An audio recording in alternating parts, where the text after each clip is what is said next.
Dear students, I am Dr. Prajna Mathielli, Government First Grade College, Dharwad, Karnataka.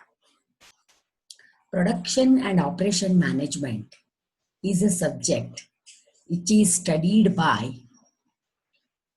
master graduation students, that is MCOM third semester students. But production and operation management is quite interesting topic, and even the engineering students do study it. I welcome all the interested aspirants to know little more things about the topic.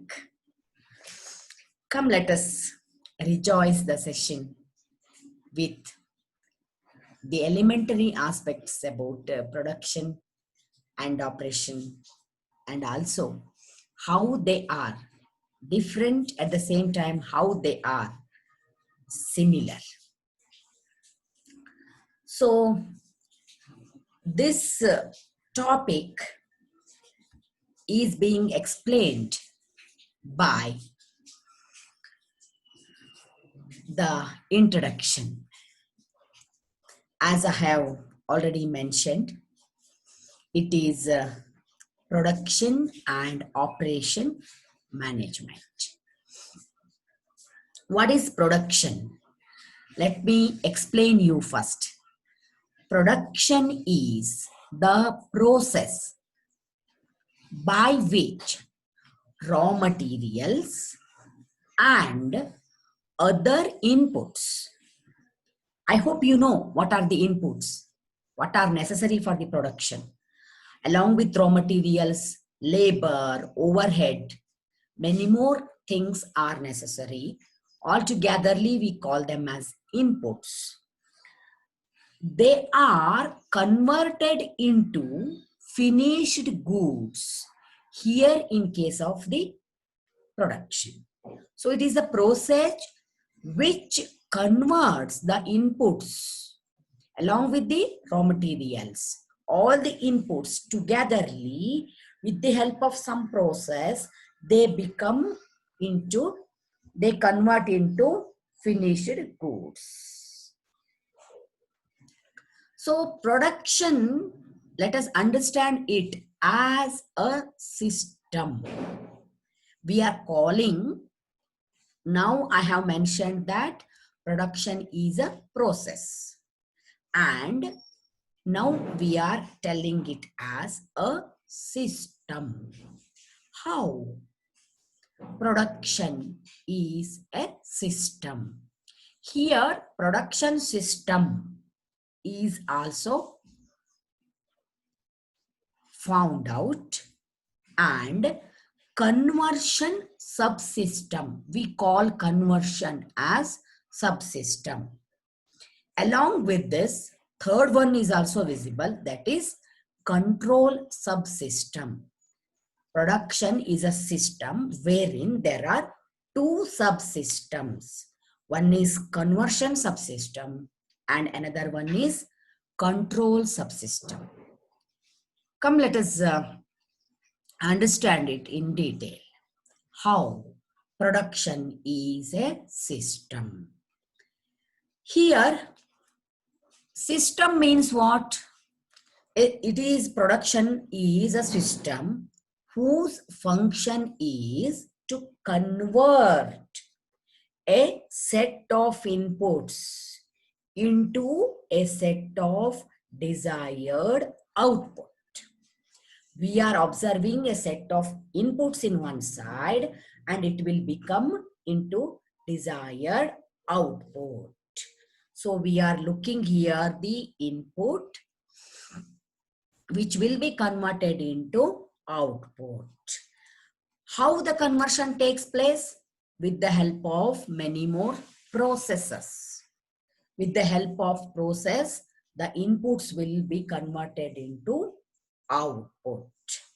I hope you know the examples of production system in many industries.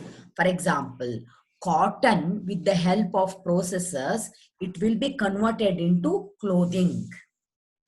And a sugar cane, with the help of many more processes, it will be converted into sugar. In the same way, many more ingredients will be added with the help of some processes. They will be converted into soap or paste, whatever you take. The example here, the inputs will be converted into output. So we call production as a system. And next is conversion subsystem. Conversion, we call it as subsystem. Subsystem of the larger production system where inputs are converted into outputs. That is the conversion process. And we call control is also a subsystem. A subsystem of the larger production system where a portion of the output is monitored, observed for feedback signals to provide corrective actions. With the help of this control subsystem, we can take corrective actions and we can follow our own planning. According to the planning, if the process takes place, we can control the whole production system. So we call control as a subsystem. Here is a production system model. What is observed here? Just look into this diagram. Here we observe the environment and the market. Primary resources are also observed here. They all are making influence on physical, locational services, and also the government services. And control system is a subsystem which is working under. It is taking the signals and it is taking the feedback, and goods or services, they are the output. Here the inputs are received from environment, from the market, and also primary resources. Inputs are coming into the process, and physical process takes place, locational services are added, and government services also they are also present here, and controlling system is also working, and finally we are getting goods or services as the output. Decision making is very important in production. How important it is, how does it work, and what does it make? See what types of decisions we are taking. That is, strategic decisions are important, operating decisions are also important, and there are control decisions. What are these strategic decisions and how they are different from operating decisions? And finally, what is control decisions? Let us understand one after the other. First, let us go for strategic decisions. What do you mean by a strategy? It is a plan, no doubt, but it is something more than simple planning. It is something like, we can call it as a complex planning to get the goals achieved. Finally, what are there in strategic decisions? What are the important decisions? For example, production process. What processes we have to undertake? What is my production here? For this production, what should be the process? I have to decide. And how my production technology should be, how advanced it should be, how scientific it should be, and what the technology I have to adopt for my production. That is the important strategic decision. Along with it, we have to decide about the facility layout, how our layout should be planned, what should be located in which place, where our planting should be there, where our raw material should be stored, and where the finished goods should be stored after the processes. Where should be our godown, where should be the canteen or accounting section or administrative office, how our layout should be planned altogether is a strategic decision. Allocating the resources. We have to allocate because we know that resources are always in scarce. any business unit, whether it is a manufacturing unit or not, it has to take decision about its allocation of the resources. Resources include the natural resources, financial resources, and also overheads. How they should be allocated. The allocation should be in such a manner that it should be economic, at the same time effective. It should not decrease our level of efficiency, but it should not be too costly also. We have to manage between the economic goals and efficiency goals. Both should be go hand in hand. So allocation is very important. Long range capacity will be there with us. So being a manufacturing unit, you have to take the strategic decisions about our long range capacity. Our capacity gets enhanced.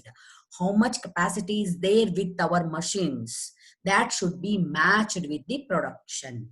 At the same time, if we produce more than our demand, then the finished goods should be kept idle, and it leads to financial complications further.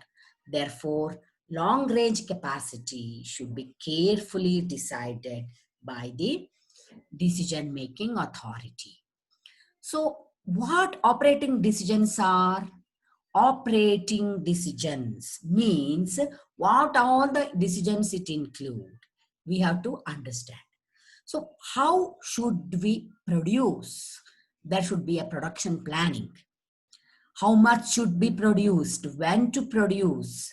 Who has to produce it? What should be the production planning? That is the operating decisions. Then comes independent demand. Unless we have the demand for the goods, we should not do the production work. So our demand should be charted out. We have to list our demands, and according to that, the things goes on. Here, the decision lies on the resource requirement. First, we have to chalk out the demand. According to the demand, we have to plan our resources. What is our demand? Depending upon the demand we are producing. So for the sake of the production, we need the resources. So what is our requirement of the resources has to be planned out. And next is the task about deciding the shop floor planning. Shop floor means it is about the plant in the factory. So factory plants should be planned in such a way that how they are interrelated for the sake of production.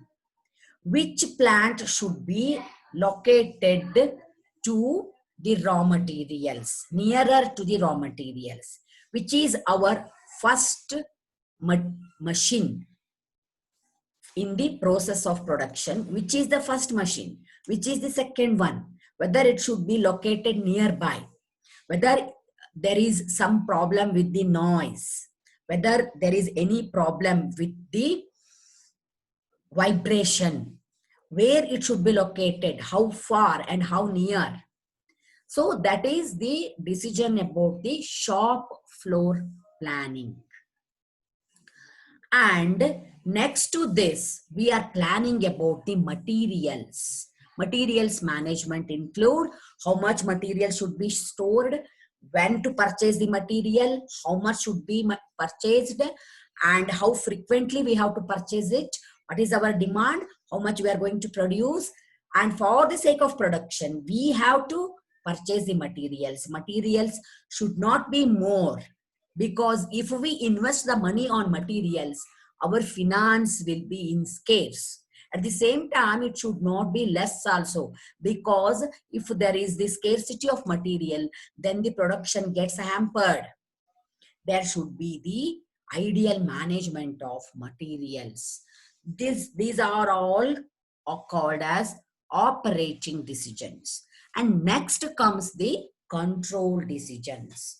We have to control. The whole system has to be controlled. But how? Productivity, how much we are producing, what's our production, what is our capacity, and how much we are producing. That comes in productivity, the capacity of production, how much capable we are, how much useful we are.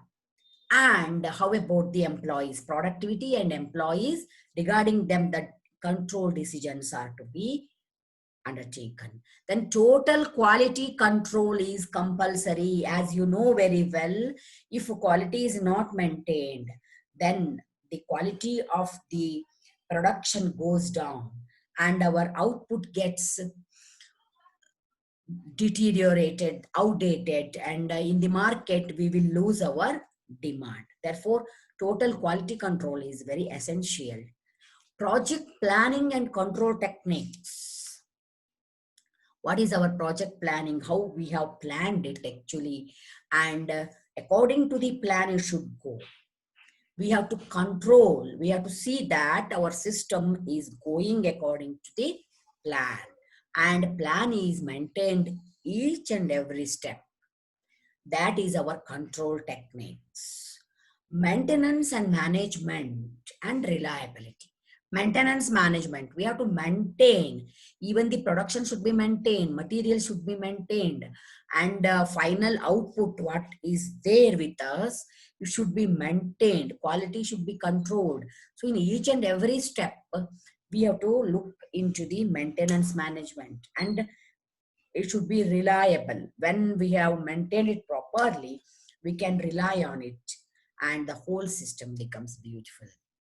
So production function, now we have understood how important it is and how we have to take the decisions about it. So standard of living of people depends on production of goods and services. As you know very well that when for the society goods and services are being supplied, they will be utilized by the consumers. So the standard of living of people gets enhanced. Even though they are in need of, and goods are in scarce, they are not getting it, services are in scarce, they are not getting it, then what happens? Automatically their standard of living comes down. So if a society, if an economy wants to get enhanced, wants to be improved, then it badly in need of goods and services. They should be produced. So production function is very, very important. Production helps achieve competitive advantage for companies. They should be very competent. Competency has to be increased. Their level of efficiency should be enhanced. And production helps them to achieve this competitive advantage. Therefore, as I have mentioned already, production function is very important.